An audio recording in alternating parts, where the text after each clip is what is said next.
In today's video, I'm going to teach you how to delete Notion account. Keeping your online presence secure and managing your accounts is very important. And sometimes you may decide that it's time to permanently remove your Notion account. Deleting your account is a straightforward process, but it's essential to understand that this action is permanent and cannot be undone. In this video, I'll walk you through each step carefully so you can safely delete your account and all associated workspaces if you choose to do so. To begin, open your Notion account on desktop or web. Once you're logged in, scroll down to the bottom left corner of your screen and click on Settings. Alternatively, you can hover over your workspace name in the top left corner, click on the drop-down menu, and select Settings from there. Either way, this will take you to your account preferences where you can manage all of your personal information and security settings. In the Preferences menu, click on your name at the top. This will open your account details. Scroll down until you find the option that says Delete My Account.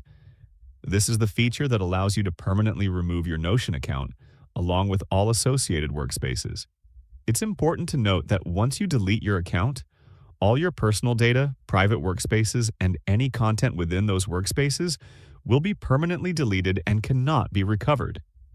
If you are certain you want to proceed, click on Delete My Account. Notion will then ask you to enter your email address to confirm that you genuinely want to delete the account. This extra step ensures that the deletion is intentional and prevents accidental loss of data. Type in your email address carefully and double-check to make sure it matches your account. After entering your email, click Permanently Delete Account and Workspaces. Once you do this, your Notion account and all connected workspaces will be permanently removed. This action cannot be undone, so make sure you have backed up any important information before proceeding. And that's it. Your Notion account is now deleted along with all workspaces linked to it, ensuring that your personal data is completely removed from the platform. If you found this video helpful, let me know in the comments. Give it a like, subscribe to the channel, and don't forget to hit the notification bell.